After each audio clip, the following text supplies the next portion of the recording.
ng sariling bahay, sakyan, mga katulong na nag-aalaga sa mga anak mo, at magkaroon ng isang pamilya. Ngunit,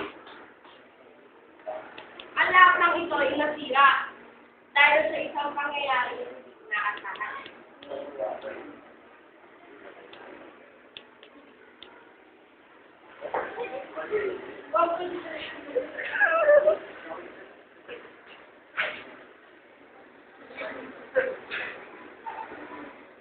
Uy!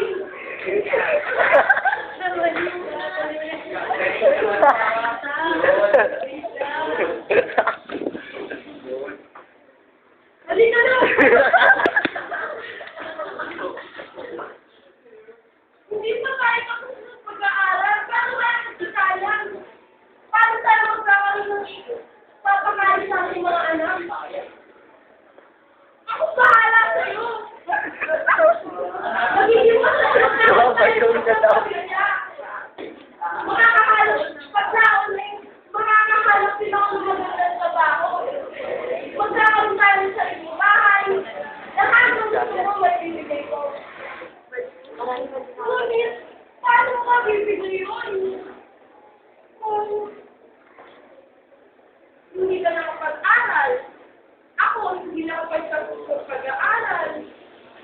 Ano nangyayari sa buhay natin? Magkakaroon tayo ng anak. Marang ako. Saan mo patutulugin? Saan mo patitirahin? Ay, mahirap magdesisyon ng pag-alis-dalos. Kaya,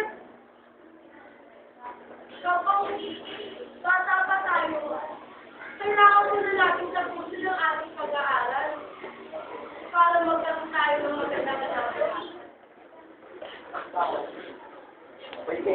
Ayun ba talaga ang gusto mo? Kung yan ang gusto mo.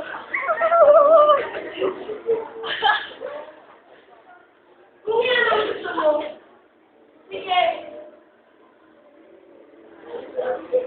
Pero pituloy ko ang gusto. Ngunit sabi pagdating ng araw na tayo makapagtapos na ay sana'y ako yung pinag-isip. So, bali yung ginawa ko ito pala ko.